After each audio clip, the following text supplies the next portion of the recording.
being a genuine human being with a genuine interest in the other side, in the other party, to know who they are and what they do and what they stand for. It's not a matter of quantity, but rather of quality. It's a matter of really caring about the people that really care about you. When you're an entrepreneur, you have to really niche down the people that you want to serve. Don't try to go after everybody. Don't try to throw your net to everybody. No. The more precise and specific with your messaging are, the more you're going to attract the people that you really want to serve. And the faster you will be able to make the mistakes that you need to really thrive with your clients and with your customers. Go through that process of making mistakes as fast as possible. That expression of failing forward, I love it. Because, my number one mantra, business mantra, and actually it's been even published in books, is take imperfect action now. The successful people that I'm seeing on LinkedIn, number one, they consider the other person individually as an opportunity to develop a personal relationship.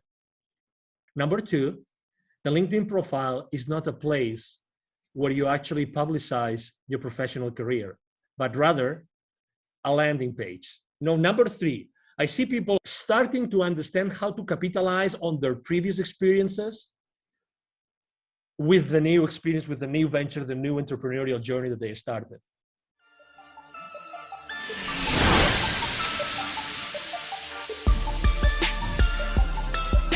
This is the Dragon Digital Marketing Podcast. Get ready for the digital marketing strategies and tactics that attract great customer relationships to your business. Here is your host, Monique Idemudia.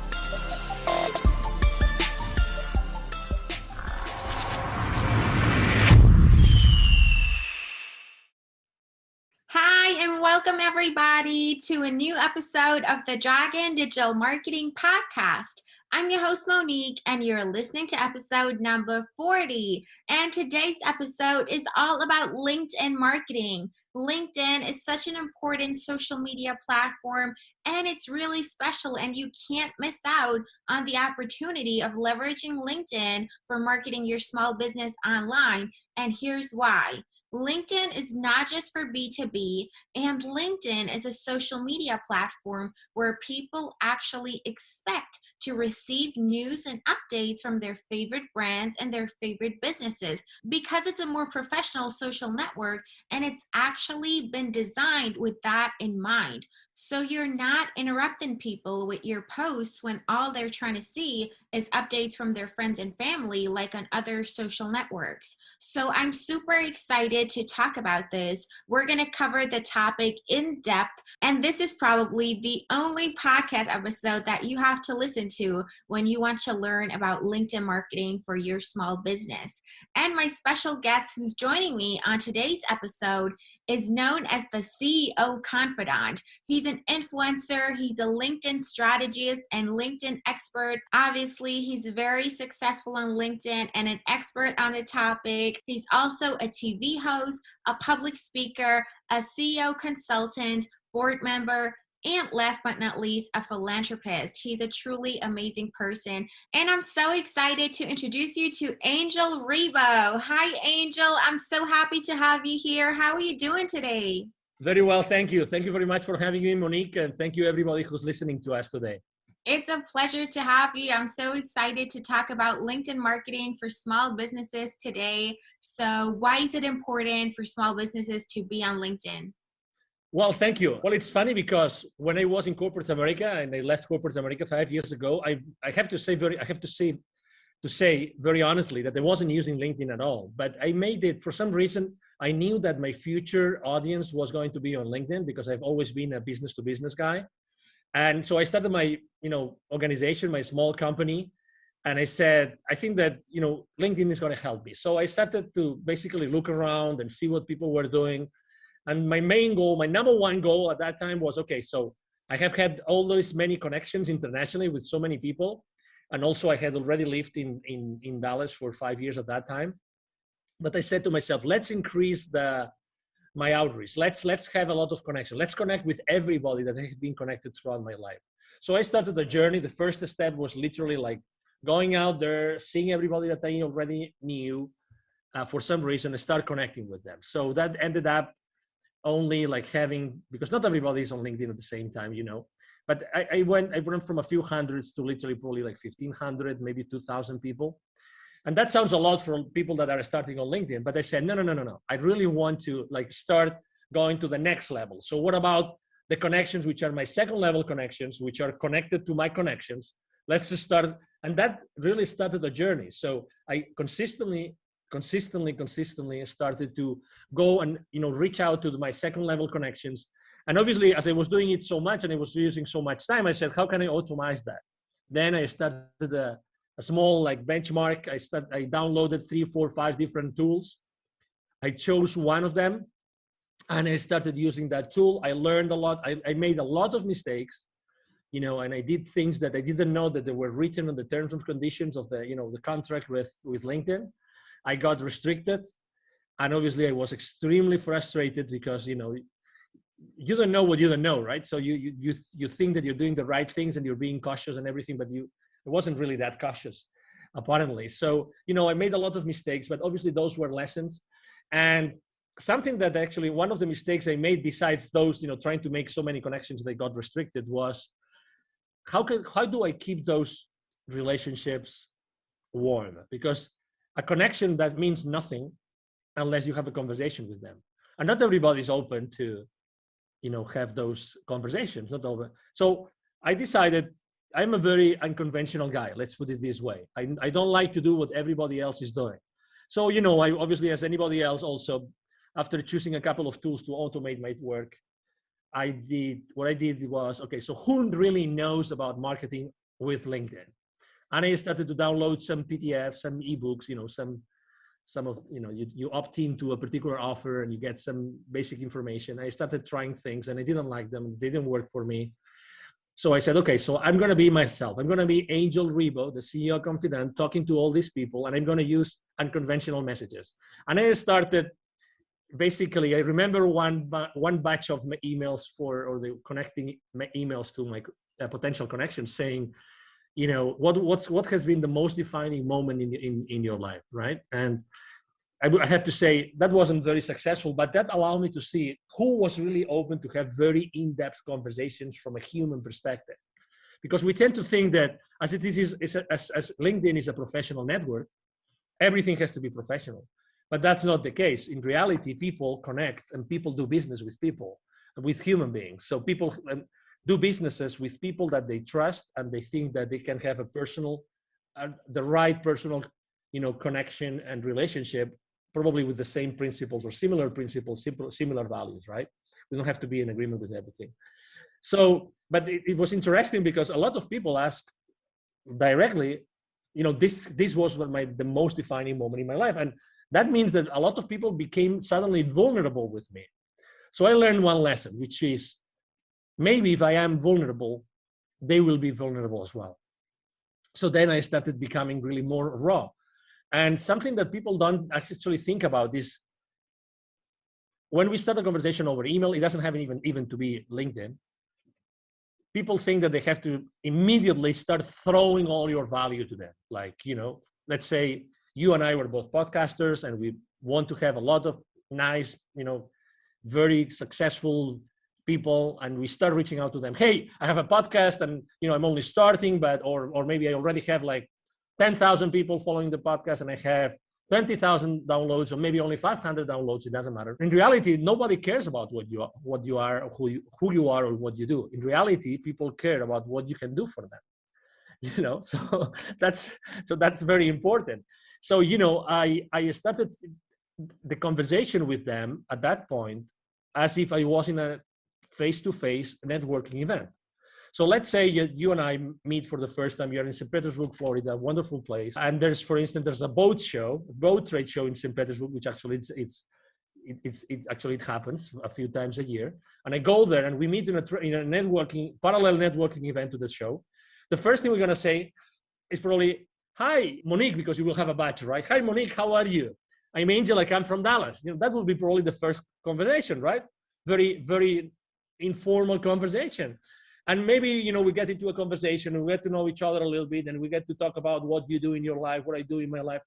And maybe we kind of like each other, so we continue the conversation. And maybe, when you support the small businesses, I can send you a few leads your way. And when, someone wants to go international and wants to expand internationally, maybe you send them my way, and that's how things are being built, from being a genuine human being with a genuine interest in the other side, in the other party, to know who they are and what they do and what they stand for.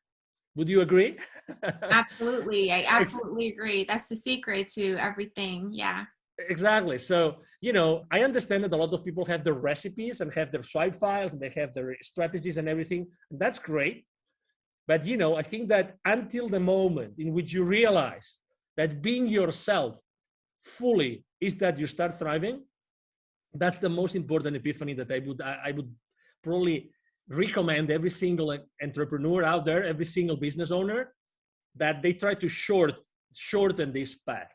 Don't be in doubt. I'm sure that maybe in the beginning you don't really know if that's the right service to offer, the right product to sell. I don't know if that's the right way to say it. It doesn't matter. There is an exact correlation between the amount of energy that you're going to put on everything that you do and your results. And it doesn't have to be necessarily like politically correct or marketingly correct or salesy correct. Really, it's more important that you are yourself, genuinely yourself, and then everything will happen. Honestly, everything will happen. It's all about energy. I have a friend. He's very good. He's one of the few people I know that really understand sales. His name is Jim Padilla, Padilla, and he always talks about this, about being you, genuinely you, when you are, positioning yourself, your products and your services to anybody else. That's honestly 90% of your success in your entrepreneurial journey, Monique. Absolutely. It's all about authenticity and putting yourself out there, being a genuine human being. And that's how you get connections in real life as well as online.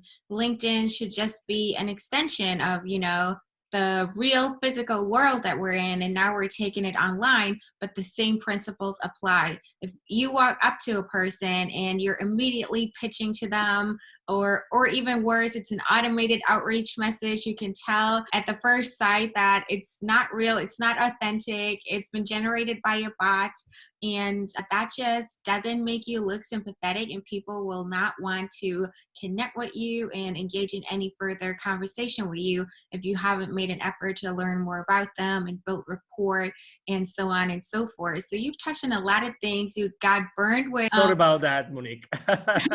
No, that's a valuable experience to share because it taught you to be authentic and to reach out to people manually, right? And you started with your first degree connections, and then you went to the second degree connections and so on, and just expanded your network and actually reached out to those people. The connection itself doesn't give you anything, but you have to start a conversation, and that's how you do it. That's the strategy. That's the plan of action that you have to map out to be successful on LinkedIn. So absolutely. Would you say that LinkedIn is only for B2B, or can people who are in B2C also leverage LinkedIn for their digital marketing? Oh, definitely. And I'm probably a good example because, for instance, of my 20, right now I have around 27,000 connections. I have a high level of engagement. I typically have an engagement between 6 and 10%, 9 something percent on my posts, which is pretty high. And I have thousands of views of all my posts. And I would say that, one of the lessons I've learned is that you have to not only be genuine on that connection, on that relationship, but also that when you continue that conversation, that you have to be, it's not a matter of quantity, but rather of quality. It's a matter of really caring about the people that really care about you. Obviously, we all would like to, right now or tomorrow morning, we get up, we go to LinkedIn, and our last post has 20,000 views, 3,000 comments, and 5,000 reactions. But this is related to the game of influence. I'm going to repeat this, the game of influence. I think that not many people are able to master the game of influence. And there's some theory and there's some practice there. Okay, so I would like to to actually tell you that if you really want to excel on LinkedIn and other places, right now we're talking about on LinkedIn, I think that it's important that you learn how the game of influence really works. And obviously, the media knows this very well, and entertainment knows this very well. But let me tell you, as an entrepreneur, that you're listening to this, to Monique's podcast today. In order to start playing the game of influence, I would like to actually even recommend you an author, because she's written a lot about influence, and she's great about it. The number one rule, and the first rule, not the number one, but the first rule when you want to start playing and gaining more influence for yourself, for your content, for your brand, for your company, is that in order to gain influence, you have to give influence as a first step. You have to give influence. Don't ever consider yourself that you are small. It doesn't matter how many connections you have. It doesn't matter how many people actually engage with your posts. You have a connection. So you have an influence. So start giving influence to the people that have more influence than you, and go and interact with the people that have more influence than you. So that's two different things, right? But make sure that you do this. Look around who in your industry, who in your niche has more influence than you today, say on LinkedIn, right? And go there and try giving them more influence. So interact with them, because this is going to help them. And if they are professional enough in that, they will follow you back and they will start giving you influence back. I've done this literally hundreds of times already in these 5 years. And I can tell you, if you do that, you're going to gain more influence. And how does that relate to your question? Is it only business to business or business to consumer? I have 27,000 connections, 76, almost 70. Actually, now I think it's almost 78% are C-levels. Okay, so are people who have, positions high up in organizations, and most of them are on very large organizations. Okay, very large organizations. So that's why I think that obviously I'm not only, when I'm working with my clients or with my clients' clients, and with both, we all help each other on LinkedIn. When I reach out to these people, I'm not only reaching out to their companies, but I'm also building those those one-to-one relationships with them as a human being. So to your question, absolutely. If you are offering, for instance, a product or a service who's only for a specific individual, because what you do is you have let's say a coaching practice. You want to coach someone, or you want to consult someone, you want to, for instance, help corporate executives to get out of the corporate world and set up successfully their venture, their company. Is LinkedIn the right place? Of course. But also, if you're offering, let's say you're offering luxury hotel stays in, I don't know, in Bahamas, for instance, or villas, is LinkedIn the right place to do it? Absolutely, as far as you are talking to the right people, the right audience. And when you develop this relationship that they trust you because they have exchanged a few mails, or you have given them some value that they wanted or they needed, then you can actually offer them other things. You can offer them other products. You know what I mean? So at the end of the day, it doesn't matter where you are. The fact of the matter is that as far as you develop those strong relationships, you will be able to offer them both services for their companies and services for them personally. Absolutely. That's the power of the principle of reciprocity. You give before you ask, and people will reciprocate really most of the time. And everybody's on LinkedIn, not just, entrepreneurs and people who own businesses. A lot of people who work in jobs are on LinkedIn well. So no matter whether you're in business to business or business to consumer, everybody works P2P, people to people. So you can find your audience on LinkedIn and leverage it as a tool. And it's a huge social media platform, and you definitely be missing out if you wouldn't leverage LinkedIn. Now, we focus time and resources, our people, our money in our digital marketing strategies. So how can we leverage that to actually see a positive return on investment and make it an investment and not an expense? We actually want to generate leads and sales from our activities on LinkedIn. So how do we go about that to make it worthwhile and to make it profitable and efficient to actually get leads and sales from LinkedIn? Obviously, great question. And that's the That's the $1 billion question, right? So after you have developed those relationships, then you have to start doing a triage that they call, right? The triage. So you have to start really knowing what every single company or every single person really wants. I'm going to see what I'm saying want, I'm not saying needs. I'm saying want. Because why? Because you, as the expert matter on something, okay, as the, you know about something, you know a lot about something that's the service that you're offering, you know exactly what these kind of people might need. But guess what? They don't really know what they need. What they really know is what they want. And that might sound a little bit subtle, but it's not subtle. It's the reality. Is that you have to know what they really want.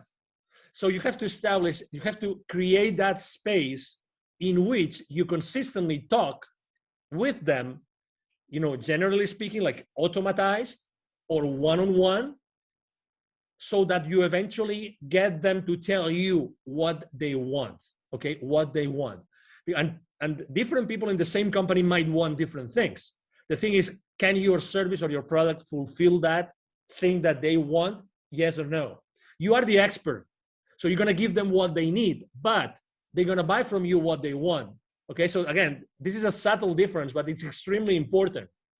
I have a very common mistake we make when we go out there. And again, I receive literally 40 to 50 messages every single day on LinkedIn, every single day. I have around 20 to 30 requests for new connections coming to me every single day. So, and I have to tell you, less than 1% of the messages sent to me, I really am willing and open to have a conversation, because they just throw things at you, without really caring about me. You have to be, when you're an entrepreneur, you have to really niche down the people that you want to serve. When we are entrepreneurs and when we start our journey, we are extremely fearful about many different things, about money, about the future, about the uncertainty, you name it, about family, about mortgages, about our bills, you name it. I mean, you are an entrepreneur, Monique. I'm sure that you resonate with what I'm saying. But guess what? The more precise and specific that you are with your message, the more you are going to connect to your audience. And it doesn't matter how big your audience is. It doesn't matter how, in theory, your audience, how big in theory is that going to be. In reality, you only probably need what? 2, 3, 4, 5 clients to start having your business, ramp up. So, and when you start doing that, guess what? You start making mistakes. Oh no, Angel, no. I don't want to make mistakes with my first customers. Well, guess what? You are going to make mistakes with your first customers, because that's it has to be like this. And then you will adapt, and you will apologize, and you will learn, and you will offer more and more and more value to those customers until you have had so many customers and you have made and learned so many lessons that you will do a much better job and you will make much more money. But again, don't try to go after everybody. Don't try to throw your net to everybody. No. The more precise and specific with your messaging are, the more you're going to attract the people that you really want to serve. And the faster you will be able to make the mistakes that you need to really thrive with your clients and with your customers. And that's fearful. And I understand that, because I've been there, and very often I am there. For instance, last year, 2020, that was a year of pivoting, right? Everybody was reinventing themselves. How am I going to adapt to the new market, blah, blah, blah. I was helping here. I actually was able to give even 2 webinars to the local community of entrepreneurs through an accelerator here, business accelerator. And I was telling them the same thing. Hey, if you're going to change, make sure what you're going to offer is going to be extremely specific, so you will be able to, go through that process of making mistakes as fast as possible. That expression of failing forward, I love it, because, my number one mantra, business mantra, and actually it's been even published in books, is take imperfect action now. Take imperfect action now. That's my favorite mantra.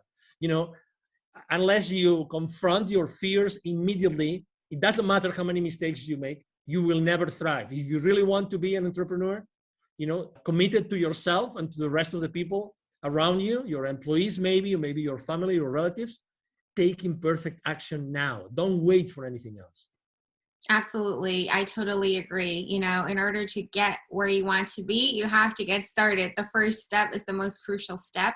And, you know, everything comes from practice and experience. You cannot expect it to be perfect when you're just getting started. You just have to get the ball rolling, and then you get that snowball effect. And basically, what you do when you reach out and engage in conversations with your connections is you create a vision match, and you connect what they want with what they actually need and what you can offer them. Bring it all together, align it, and they'll see that it makes sense for them and become your customers and become happy with what you have to offer for them.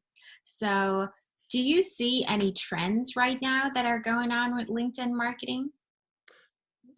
Well, unfortunately, I have to say, well, number one, I think that I have seen a dramatic increase of people reaching out to each other. Okay. So, I mean, and that's obvious because people, when they spend more time at home, they're looking at other options of doing the same thing more efficiently. Or better said, they're looking for being more effective because we tend to do, as a very good friend of mine tells me all the time, we tend to do the same wrong thing more efficiently, which does not take us anywhere. So what I'm saying is, number one, a lot of people, many more people reaching out. But as I said before, guess what? These people are not personal. They are not personal. So I keep on seeing a lot of people making the same mistakes and doing the wrong thing more and more and more efficiently. Why more efficiently? Because the messages are longer. So instead of being one page of verbiage that you really don't care about, now it's 3, 4, 5 pages. Literally, I mean, I really don't understand how this is possible. But anyway, so the successful people that I'm seeing on LinkedIn, number one, they consider the other person individually as an opportunity to develop a personal relationship. As it sounds, okay? As it sounds maybe too raw, but this is it. Number two, the LinkedIn profile is not a place where you actually publicize your professional career, but rather a landing page. And there's many people saying that out there, and I couldn't agree more. A landing page, okay? A landing page. So that means that what you show there is actually you are showcasing your products and services. So again, think in terms, when you're designing your page, your profile, think in terms of this that I just said, okay? I mean, I do this not only for my profile, I do this for my clients because, again, you don't want to show your clients, you know, how many years you work for X, Y, or Z. You can always do that afterwards. You really want to show them what you are about. You want to show them real testimonials of people that you helped before. Now, number three, I see people, obviously, there's a lot of people going out of the corporate world. I see them starting to understand how to capitalize on their previous experiences with the new experience, with the new venture, the new entrepreneurial journey that they started.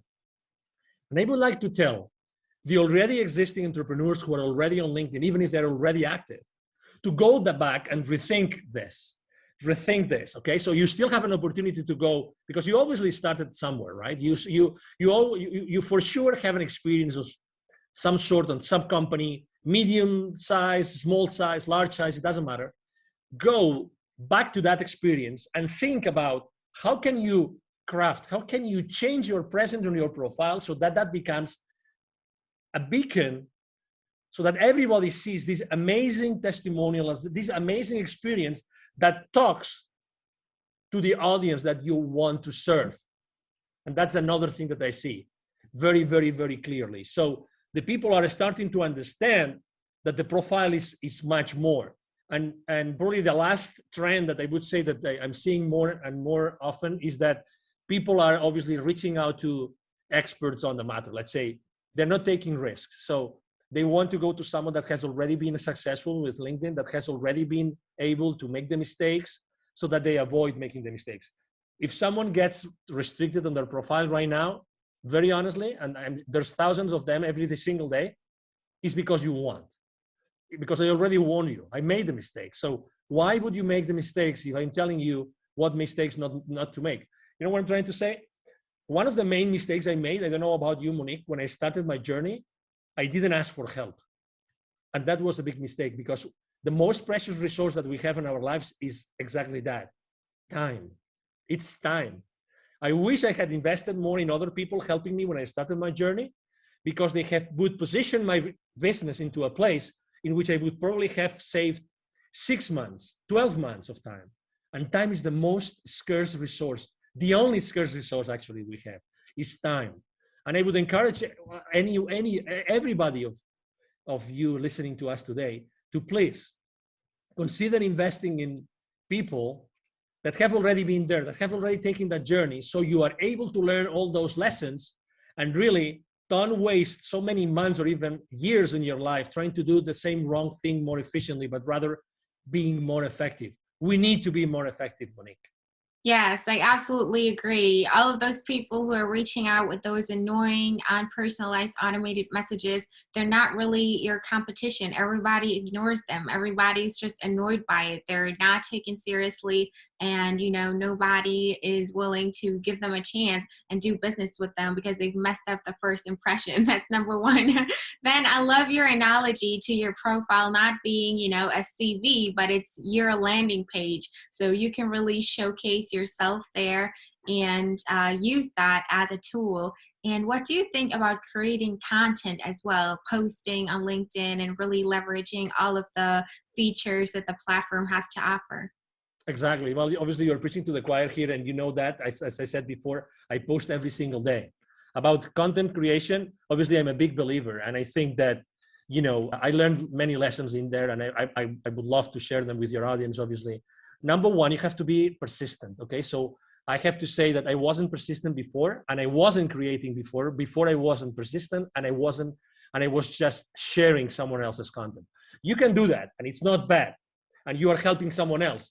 And it's okay, but it was until I started, and I have been right now probably posting every single day for the last literally 10 months, probably right now, every single day. And I'm posting, I would say, three types of, or two types of content, just to simplify, to make things easy for people. Number one, I post about my business and about my clients' businesses. Okay, actually, I myself, I use my profile, I use my influence, so I actually help my clients with my exposure. So I expose their content, their videos, their interviews with my audience. I mean, that's what influencers do, right? We use our influence to favor the business of someone else, and that's something I do. So then I have a first type of content, which is my own content and my clients' content, and that is typically 3 times a week, 3 days a week. Okay, and then. So I post typically once a day. And then the rest of the days, it's really related to something personal that happened to me, or something personal that I see happening to others very much, and I think that interests them, or something which is related to a specific date. So it's Nelson Mandela Day, or it's St. Valentine's Day, and then I post something about it. And I have to say, I mean, I love writing copy, and I have actually a great copywriter in my team, and we really, I mean, we really love to do it. We really love to do that. And if I had to give you a reason why I post so many days personal stuff, it's because people like to know really who you are. People like to know what you think. And I'm not very controversial, because on my posts, not because I don't want to be controversial, it's because who I am. I'm not controversial. I mean, I've always been that guy. I come from a Catholic family in Spain, and Spain is a very Catholic country, and I always was trying to be in the middle and try to be the moderator in fights, this kind of thing. That's who I am, right? So last year, for instance, I can tell you that I posted a lot about building bridges. Everybody was burning bridges. Everybody was here or there, and you are in Florida. So, I mean, I think, as you know, Florida is also a very polarized state, right? And Texas was also very polarized last year before the election here in the US. You know what I'm talking about. So I did not post about politics, not one time, actually not one time in my life, just because I think that we human beings, we need to discuss other stuff. I'm not here to discuss about politics, but I know that people were feeling that they were losing some friends to discussions, to fights, to arguments. People were feeling they were losing some. I mean, who hasn't unfortunately lost some friends or even some relatives to some insane arguments that inside of you that weren't the right thing to do, but it's done. And I can cope with this kind of arguments, blah, blah, blah, whatever that is. That's why I posted so often about building bridges. And the other thing I actually posted a lot last year, just as an anecdote, was give me a break. I really posted many times about, those days that you woke up and maybe you listened to the news, you made the mistake of listening to the news, and then the news, guess what? Boom! It was like a download of, oh no, I'm depressed for the rest of the day. So I know that people needed a break, and people needed to actually listen, that someone was listening to them, that really we all need a break. Maybe we cannot go anywhere now because there's restrictions traveling or whatever. Maybe we can just go to the neighborhood. We could just go to the county next to us and do something different for a day. We can just stay at that other hotel. You live in St. Petersburg, maybe you don't need to go to the beach, but you like to go to the other side of the peninsula, and it is what it is, just for a change, just to change your mind and put yourself in a different mood, in a different emotion. So I think that it's very important for your audience to know who you are as a person, and also obviously to post about your business, because you want to do business at the end of the day. Yes, it has to be well balanced, that's for sure.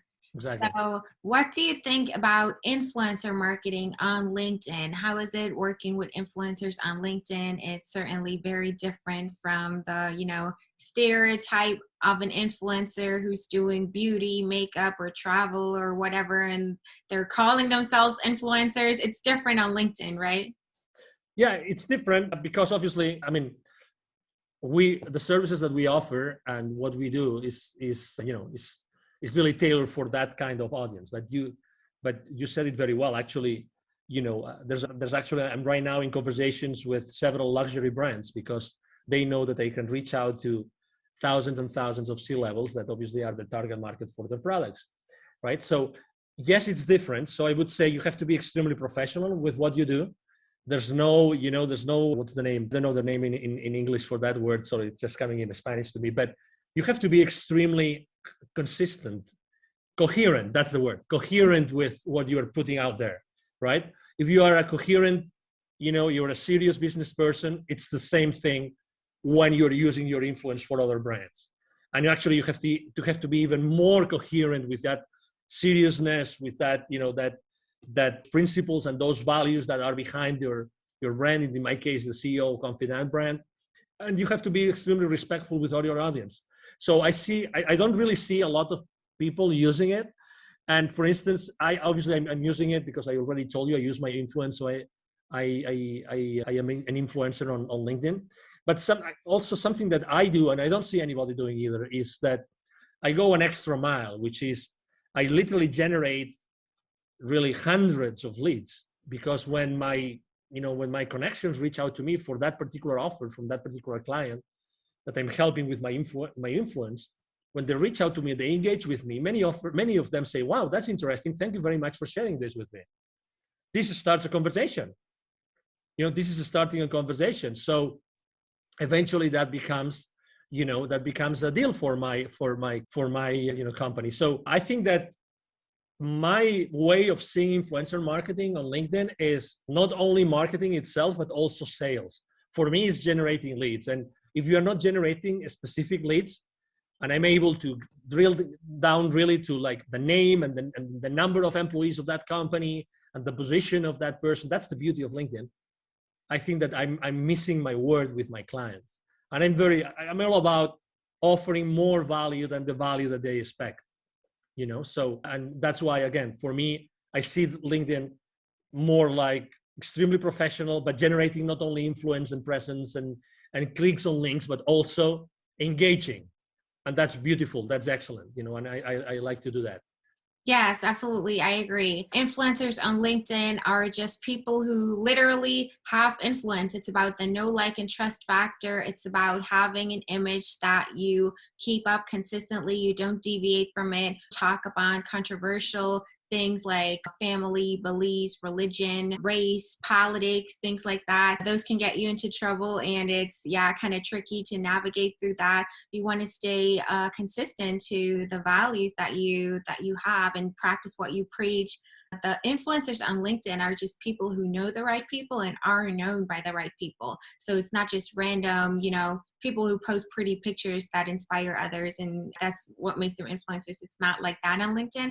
It's a lot more professional. So you have to find those people, reach out to them. The analytics that you get are just amazing. You can drill people down by industry, by position, levels of experience, and so on and so forth to find your right audience and then reach out and connect with the right people on LinkedIn. Yeah, exactly. It's a different game. And it's easy to your point and to your questions, Monique, it's easy to get overwhelmed on LinkedIn. So I would suggest, obviously, you have to build your own system. You need to build a system of systems, right? A system that has different pieces so that all together you keep your sanity, number one, and you generate business for yourself and for your clients. I think that's very, very important.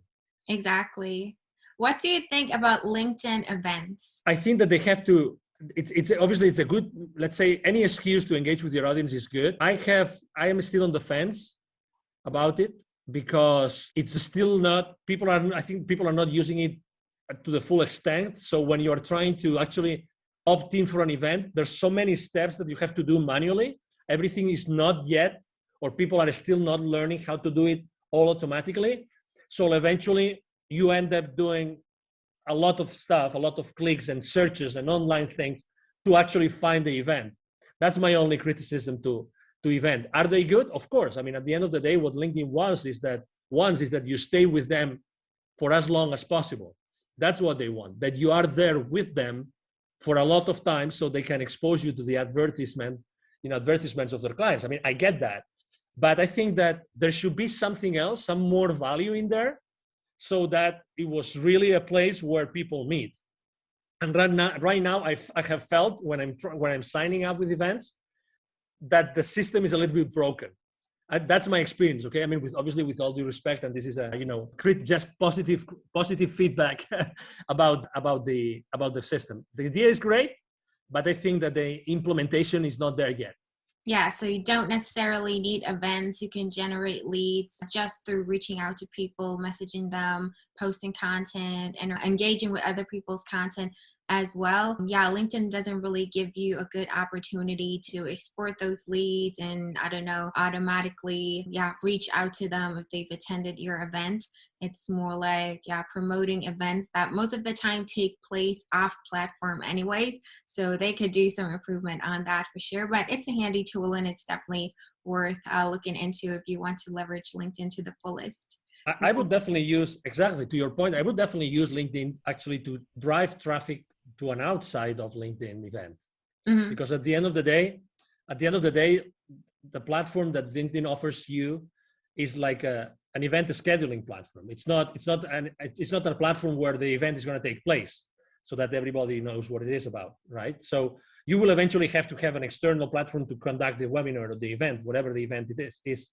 But again, you can still use LinkedIn to drive that traffic. And obviously, in order to measure your traffic on your profile, it's very easy. You see how many people have actually viewed your profile, and you see this when you go to your main page of your profile, you see that traffic. So as you know, unless you measure something, you don't know if you're really managing it. So I would ask you to track that down continuously, like on a weekly basis. So LinkedIn tells you for the last 90 days, how many people has viewed your profiles. So that's one thing that you should keep into account. Another one is for the posts, how many people actually views your posts. And the third one is how many times you have been on a search. And that means the job search tool inside LinkedIn. But again, it's another way in which you see if the keywords that you're using on your profile are the right ones or not. So as far as again, it's all about, because we're talking about how to drive traffic to your events, right? So keep an eye on all those statistics. And if you keep an eye on those stats and you keep on increasing them all the time, and you know how to increase them, then you will then increasingly attract people to your webinars outside of LinkedIn. Right. So you've touched upon, or you've talked about building that system of systems. How do you go about building a system and really incorporating LinkedIn in your digital marketing strategy and create an actionable plan that you can execute step by step to make it work for you? Great question. Obviously, I mean, I built my system after lots of tries and errors, lots of mistakes. I would say even great. I signed up for systems or subsystems that look great on paper, but then, for instance, the customer support was very bad. And I have to say, for me, customer support of any system or subsystem I use is paramount, is the most important thing, because when you most need it, you want the support. You need the support to support your business or to support the business of your businesses, right? So I ended up doing a mixture. So there's several subsystems that I use to track the messages on LinkedIn, to track the connections, and to throw campaigns, to launch campaigns to different audiences, because I want to really send the right message to the right person. Then I also use Sales Navigator, because it's part of Sales Navigator is really the high quality search tool. If you do a search on normal LinkedIn, even if you have Prime or Premium, excuse me, I'm talking about Premium. I would encourage you to use, if you can afford it, to use Sales Navigator, because the power of the search tool of Sales Navigator is going to help you a lot to then specifically customize the entire marketing strategy to the people that you want to launch it to. Okay, so we already talked about the several tools, including Sales Navigator. Then I also use a tool that allows me to track literally all those numbers that I told you, every single number of every single post, because as you can imagine, I post every single day. A few times from time to time, I post twice a day. So this is a lot of data. I have a system that helps me track all that data live, like online, like on real time. And that's very important for me, because I can make decisions. I realize even what emojis work better. All these kind of things, how easy it is to read my copy today compared to how easy it was 2 days ago, 3 days ago, 4 days ago, or 4 weeks ago. So I track all these things, and I have a system that tracks it down. And then to put it all together, actually, there's something called, you probably have heard of this. There's a tool called Zapier. What Zapier does is, let's say it's a tool that allows you to actually integrate the rest of the tools. So I would say, if I can use, and with all the respect to all the people that believe in God, including me, right? Zapier is the God of technologies, okay? Zapier is like the octopus. If you've seen that precious movie, My Octopus Teacher, which I recommend to everybody, by the way. So it's like the God, which is in the middle, that helps you integrate the rest of the tools. So I put Zapier in the middle, which is really easy to use. And it helps you manage different triggers of different events happening in different places. You can actually integrate email into that. And I have actually also, and that's the last part of my system, I have built actually spreadsheets on Google Sheets, fully integrated with the rest of the system, so that I have a dashboard. Okay, so here you are. I have a dashboard that has all my leads, all the leads generated on LinkedIn, all the leads, all the emails that I'm sending through my email system. And all those systems are integrated onto a dashboard that I have had designed on a spreadsheet. So this is my entire system, right? It sounds complicated, because I have tried to explain it to you the way that I was little by little integrating the different subsystems, but right now, works flawlessly. And what I'm doing I have someone in my team that has helped me build the systems for me and for my clients. So right now it's like duplicating the same system, so it works for other people. That's the beauty of it. Again, it was what I was saying before. I mean, it would take for you many months just to do a benchmark of the different technologies and subsystems. When you have a system that already works, how much is it? How much is for you? How much is 3 months of your life worth for you? How much of not having to pay more bills? Add up the bills that you have to pay. Add up your cars, your mortgages, the utilities, the clubs, add all those up, multiply it 3 times, or maybe 6 times. How much is that for you? If you could start generating revenue in 30 days or in 60 days, that's why I always talk about the same thing as I said before, taking perfect action now, but get help. Be the solution. Don't be the problem. Don't keep on working on the problem. Work on the solution today. Yes, I think that leveraging marketing automation and taking advantage of all of those tools to facilitate the processes for you is a smart thing to do. And everything has to be integrated nowadays. you can't, invest your time in doing repetitive things manually over and over again to create the spreadsheets and everything yourself. And you want to leverage tools for that. And Zapier is a great tool. I use it myself. I can definitely recommend it. Sales Navigator, I'll link the tool recommendations that you gave us in the description as well. What tool do you use to track your activity live, and what helps you figure out which emojis work best for your social media management? Yes, there's a tool called Shield App. Again, I'm doing some, I'm doing some referral marketing, affiliate marketing today, but it's okay. I mean, I'm not making money with any of those, by the way, so that you know. But if you would like me to share the links to those technologies, I can do that, Monique. If you want me to do it, I will be more than happy to do it. But I use, actually, it's developed by some European high-tech team. Great support, great technology.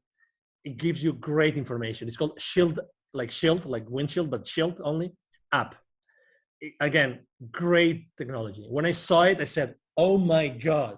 I used to use a spreadsheet, and I'm kind of I used to be a control freak, but now I am micromanagement with myself freak, because I really want to know how to improve things. I want to make small improvements little by little, but I need data. So I was collecting manually every single thing. So I had a spreadsheet, post, date, blah, blah, blah, hour of the day I had posted, blah, blah, blah, all of those things in the spreadsheet. When I saw that system, I said, "Oh my God, you have heard my prayers. Thank you very much for exposing me." And I have to tell you, I'm all the time looking for new technologies, all the time, Monique, all the time. Even if I'm super happy about Shield App and Zapier and all those technologies I'm using, I have to tell you, I'm always looking out there, because right now there's so many disruptive technologies. There are so many, Monique, that, I mean, there can be right now out there some technology that probably can do something for you that you don't know, you can't even imagine, using machine learning, using artificial intelligence.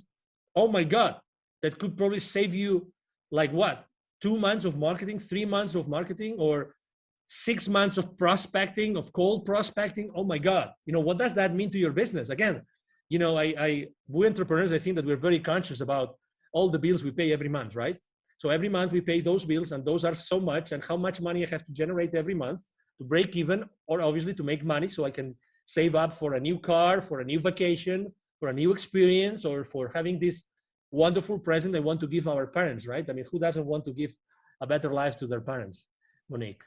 Absolutely. Yeah. That's why I love asking about tools. I'm all about, leveraging technology to make things easier and faster and automated for us, so we can spend our time doing the things that are more important for us, and we're not wasting time. We have to be the most efficient nowadays. Absolutely. Thank you. Thank you very much. I have to say that I really love it when the rubber hits the road, because it's really there. I mean, right now, everybody listening to us, they can go out there, look for it, buy it, try it, test it, and see, oh my God, yes. Yes. And that's what we want. I mean, we really want, you are a public figure, I'm a public figure. We are here to really help people. We really want to make these shows, these conversations useful for people. We really want to do it. Yes. That's why we do it. I mean, we're using our time. It's, we're recording this on a Friday. I'm sure that you have many better things to do today. You could be, you know what I mean? I mean, we have choices in our lives, but we still choose to be here because we want to really share our experience. If our experience can help someone, if today there's only one person, even if there's only one person that resonates with my message today, oh my God, this conversation with you, Monique, has been enough, because we've changed someone's life forever. And that's the beauty of having these conversations publicly. Yes. So what benefits of LinkedIn marketing do you see that no other platform offers? Segmentation, I think it's very important. You own the data. You don't have to trust that someone is going to categorize the data for you as other platforms. In this case, you know exactly who you're talking to. And you have contact information, direct contact information with the people that connect with you. Okay? Obviously, in the bad hands, that is going to lead you to a restriction. But the good thing is that you really can touch upon the data of the people that trust you and you trust them. And that's extremely important. Okay, as I said before, and you asked me, is it only B2B or maybe it can be also B2C? Absolutely. If you do it right, Again, if you do it right, it can be B2B or B2C. For instance, I had a client that he was developing a personal app, right? A personal app. And that app, he was only thinking of, no. In order to sell that app, it's for private people. It's for, it's for the mom and pop, and maybe not young people, probably mom and pop, or, middle age, blah, blah, blah. I should use probably like, it's probably going to be Instagram. And I said, well, and do you think that maybe there are a lot of mom and pops that work in large corporations? And do you think that maybe that could interest a corporation? So again, it's the flexibility, it's the granularity, that's the word. Granularity of information that LinkedIn offers to you that you can actually then use to, drill down to who you really are interested in talking. And that's beautiful. Again, read the terms and conditions, because you don't want to be restricted. But this wealth of information, again, to be honest, I consider LinkedIn to be a search tool. It's nothing but a search tool, to be honest. It's a search tool, but a very powerful search tool that allows you to do a lot of things. But it's a search tool. Yeah, that's right. It's a very powerful search tool. Actually, if you go now to Google or to any search tool and online and you put my name, I bet you that probably the first line of Angel Ribo, R-I-B as in boy, O, is going to be my LinkedIn profile, for sure. Obviously, because I have thousands and thousands of people watching my profile, every single day, but also because they want to be a search engine. They want to be so that whoever is looking for someone, the traffic is now driven back to LinkedIn. That's what they want. LinkedIn wants you to be spending a lot of time on LinkedIn. That's what they want.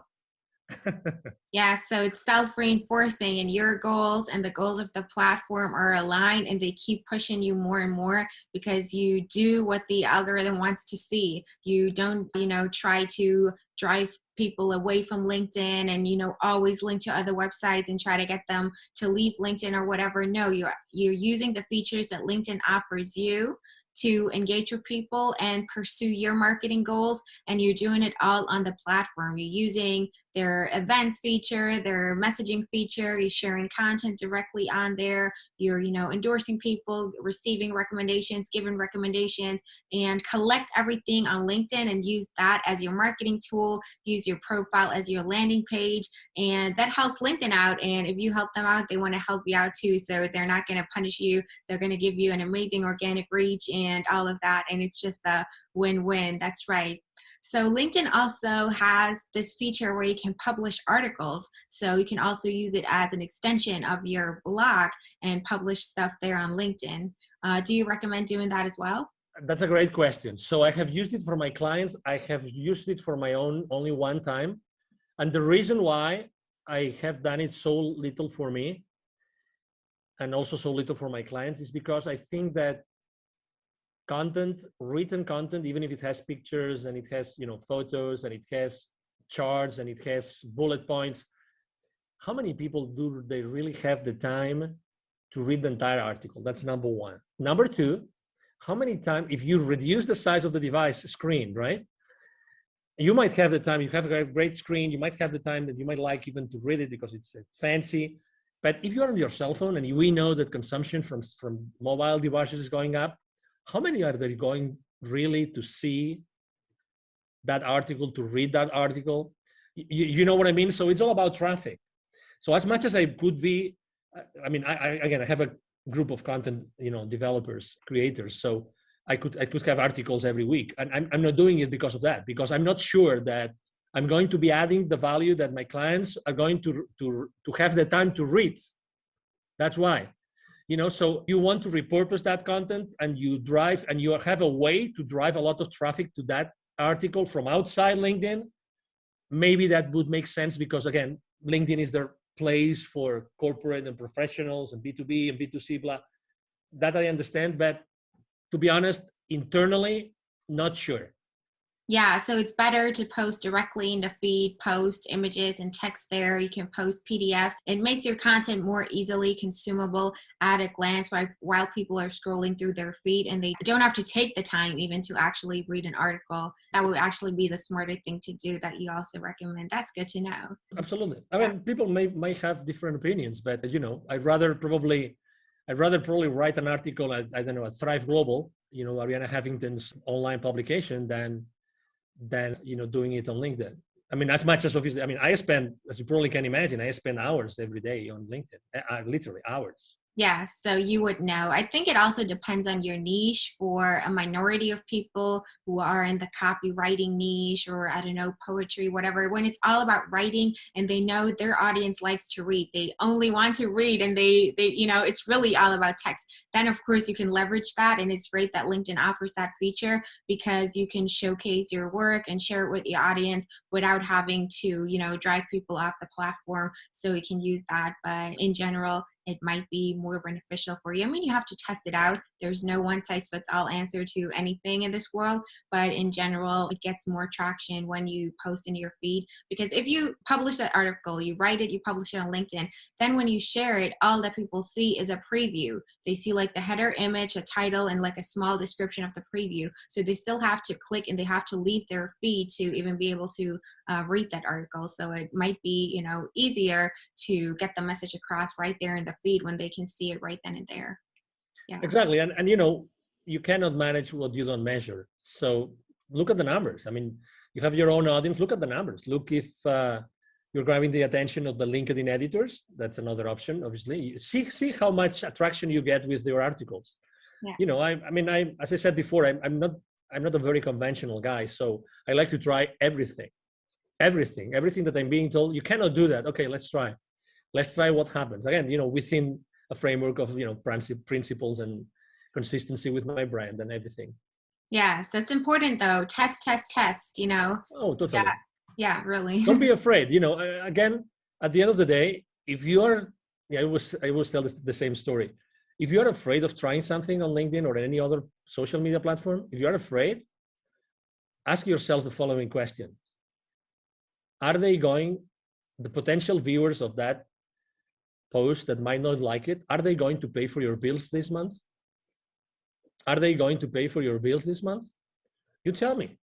So why do you care about people that don't like what you're writing? I remember one day, the first video I've ever done myself online, it was on Facebook. Okay, that was 5 years ago, a few months after I left corporate America. And I was in panic. I mean, I right now I can do any interview, but I was in panic. I was so in panic that actually, as soon as I clicked like stop broadcasting live on Facebook, I started crying because the pressure, when the pressure is so high that the only thing you can do is like get all this pressure, the stress, anxiety away. I started crying. I don't mind saying it.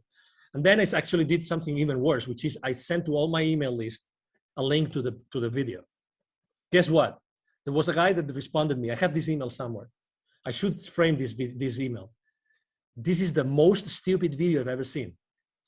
Can you imagine? Like in that video, I was basically like getting naked, not physically, but this is why I decided to start my own company, and this is why I decided to start my nonprofit. So when you're explaining the reasons, and there's no reason why, you just want to like make peace with yourself, so everybody knows what you're doing. This kind of video, and this person told me in writing, this is the most stupid video I've ever seen. Don't send me any other email again.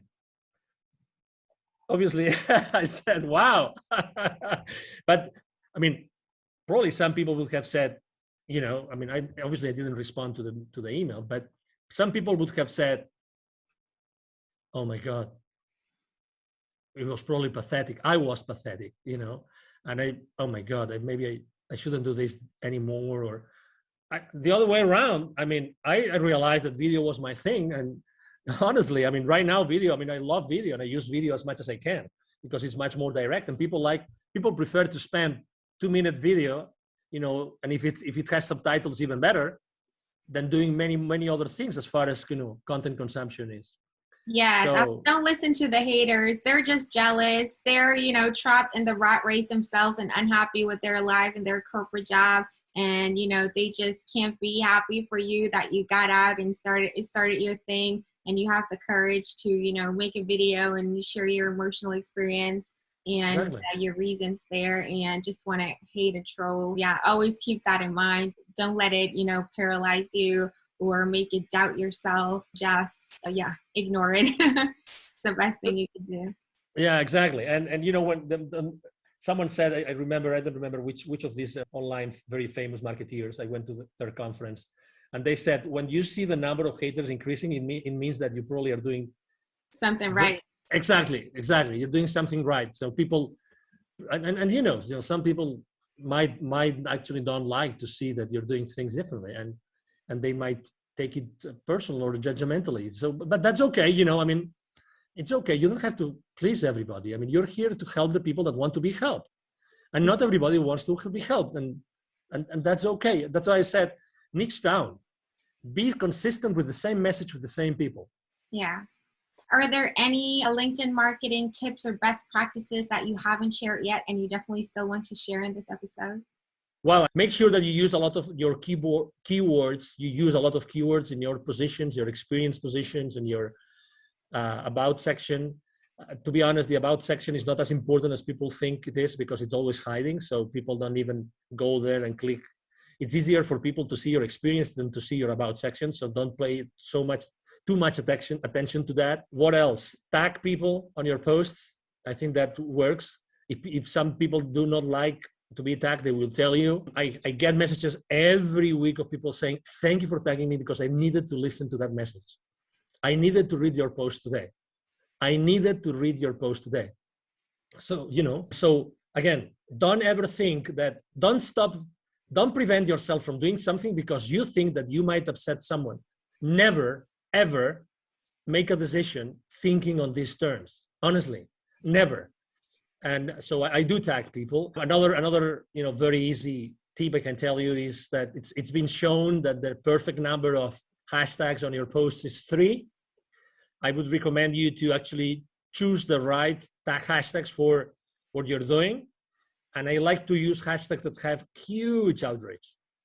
I like to use 3 hashtags that have huge outreach, because very often I get this notification that, hey, your post got trending on innovation or on technology or on any other, or on startups or any other of the hashtags I use. And obviously, who doesn't like that? Who doesn't like to be found like your post is trending on that particular hashtag? That's very nice, right? It and everybody is, exactly. Don't be afraid of reaching another tip. Don't be afraid of reaching in theory, highly powerful people in corporate America, because they are as human beings as you are. And again, if they don't want to connect, they will not. So just have a genuine conversation from you, whoever you are. I'm XYZ, and I'm reaching out to you because of this, and that's it. Again, don't be afraid of making mistakes. There can be, I have really, really like very powerful people on my LinkedIn. I have multi-billion-dollar, CEOs, company CEOs on as my connections.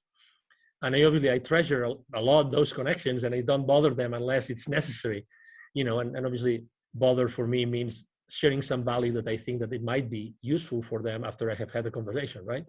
Absolutely. So exactly, spend a lot of time, see what other influencers do, see what, again, don't take anything for granted. Very often, people are offering me services on LinkedIn services, and I go to their profiles, and guess what?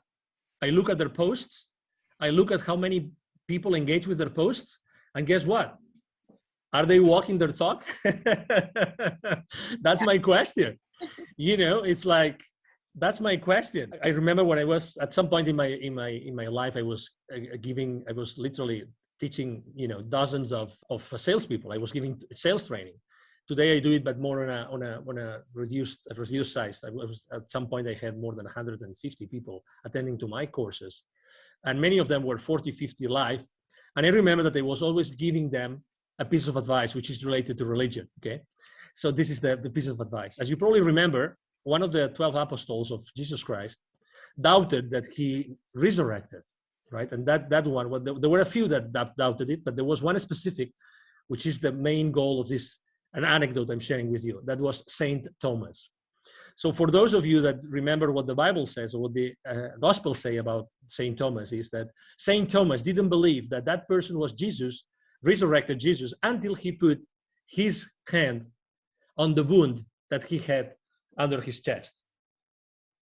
And I always use this anecdote with my salespeople, which is never believe anything that anybody tells you in any company until you see it with your eyes, until you put your hand in the wound, in the side of the body of Jesus. Don't believe it. You know, obviously with all due respect, okay, I'm using this anecdote with all due respect to everybody.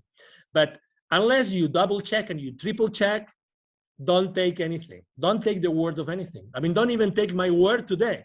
Honestly, make your own decision, and and go and research and do your research and see what's the exposure of a specific person. I mean, if someone is recommending you to write good copywriting for LinkedIn, for instance, which is actually that's another lesson for another day, Monique. We can talk about what is the copywriting the copy that sells on LinkedIn, right? So, and obviously we write every day, so we've kind of learned a few lessons. So if someone is offering you copywriting for LinkedIn, test them. Go to their post and see how many people actually watches their, views their posts. Honestly, and how much content do they have? How can they tell you that their content is good if they cannot tell you, they cannot show you that they have written, I don't know, we right now we probably have 200, 300 different posts of our own created, content. So don't take anything for granted, really. If you want to trust something, or if you want to try something or the services of someone, go there, look online, and make sure that what that person is saying or that company is saying is true. I would really recommend everybody to do this. Double check on everything. Make sure that things are true and people really walk their talk. Yes, verify their claims and look for some social proof before you just blindly trust anybody on the internet. That's right. Exactly. So, Angel, how can people reach out to you, find you, contact you if they want to learn more? Maybe they want to work with you. Absolutely. Thank you for the opportunity, obviously, again, Monique. So it's very easy to find me, obviously, on LinkedIn. My name is Angel, last name Ribo, R-I-B as in boy, O. My brand is the CEO Confidant. So if you go to even if you go to Google, you will find me easily, Angel Ribo. I have a team of people working with me. So we answer all the messages on LinkedIn, those 40, 50 daily messages on LinkedIn, they all get answered, all of them. And also my emails, I would like to actually offer my direct email address. And again, I respond, either myself or my team will respond the emails. My email address is angel@angelribo.com. angel@angelribo.com. That's my email address. And again, I would love to engage in a conversation with you. I mean, very honestly, I talk to a lot of people. I'm really the kind of person that whenever I can help, I help every single time. Anytime I'm being asked, I mean, just to give you an example, for COVID, this local business accelerator that serves so many small business owners and entrepreneurs and startups, they asked me if I wanted to be their mentor for some of their organization. I said, of course, anytime. So I'm this kind of guy. I like to help because I believe strongly in something that you said. And actually, I believe in that law, universal law of reciprocity. I mean, it is what it is. We cannot fake it. We can't change the laws of the universe. It's the law of reciprocity. The more you do, the more you receive. So I really strongly believe in that. And you can test me anytime. You can test my claim anytime, reaching out to me directly. And again, as I said before, thank you very much, Monique, and thank you very much to the audience listening to us today. You're welcome. It's been my pleasure to have you here. You shared so many valuable tips. It's amazing. Highly appreciate it. And I think it's a great interview. Thank you so much. Absolutely. Thank you very much, Monique. Thank you so much for watching and listening to this episode.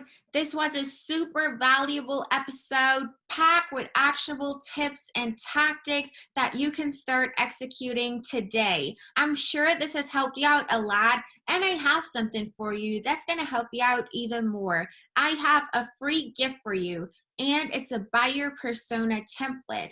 A buyer persona template helps you to create detailed buyer personas, which are semi-fictional representations of your ideal customers for your business, so you can tailor your outreach on LinkedIn, you can tailor your copywriting to your ideal clients, you can tailor your messaging, all of your marketing campaigns, all of the content that you create and put out there to actually speak to the people who are in your target audience and resonate with them and stand out and cut through the noise and be unique and differentiate yourself from all of the other people that use automated outreach methods for their LinkedIn marketing, or just put generic stuff out there that not really speaks to a niche and thus is irrelevant. So if you are looking to really see results with your marketing and tailor your messages to your target market and your audience and the people that you want to reach, you need a buyer persona to make it specific, to make it personalized and custom and tailored to them,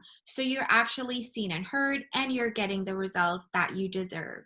So make sure you grab my buyer persona template. It's a free download, free of charge. You don't have to pay anything. Just go to the website. That's dragon-digital-marketing.com. The link is also in the episode description. Make sure you check it out. And there you can also find the show notes to this episode, where I always put all of the links for the resources, tool recommendations that Angel gave us during this episode, and also the links to his and my LinkedIn profile. Make sure to follow the both of us, because we share valuable content there every day, and that's going to help you out even more. So as you can see, we got you covered. I hope that you really liked this episode, and thanks again for watching and listening. I really appreciate it, and I appreciate your engagement in the community. And as always, if you need help with your digital marketing, reach out to our agency, Dragon Digital Marketing. We're happy to help you out.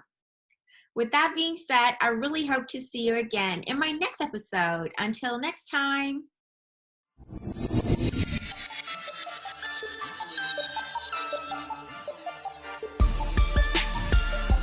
Thank you for joining us for this episode of the Dragon Digital Marketing Podcast. You can visit us at dragon-digital-marketing.com for more resources and for more episodes. Let us know how you like the show and write us a review. We are grateful when you like, share, and subscribe. We appreciate you.